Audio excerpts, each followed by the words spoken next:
Allan McNish is my guest as we're answering Simraceway user questions. We're in the salubrious surroundings of the Simraceway race trailer that you'll see around racetracks all over North America and further afield in the next racing season.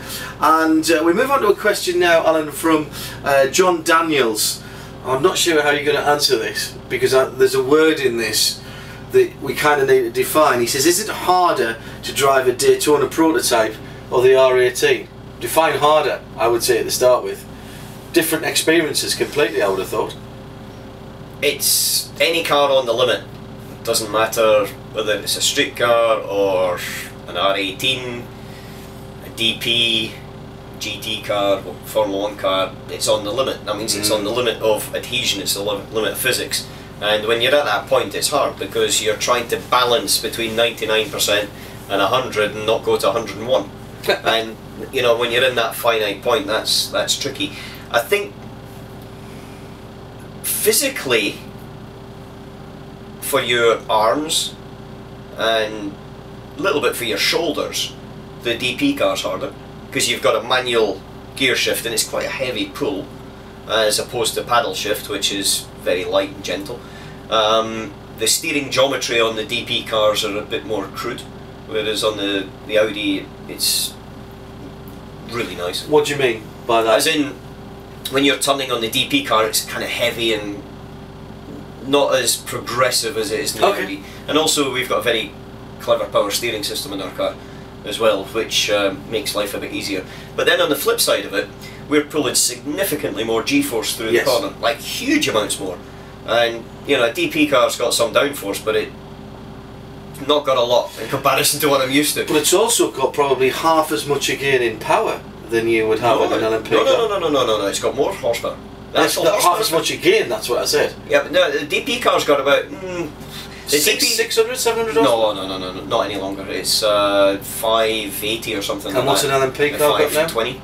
Oh, okay, so not that much. It's not that much, but we've maybe got a bit more torque, but we've got traction control. Yeah. And so it counterbalances. I think the two things are that, you know, the steering and the gear shift and everything means that you work harder with your arms, but on the other side of it, you're pulling so much more speed through the corners. Steel brakes versus carbon brakes? Yeah, the steel brakes work quite well because it's relative to the downforce levels. And so then with the carbon brakes, we hit the pedal and we've got the downforce, so we brake really late, so we've got the heavy G into the corner, and we'll pull 4G.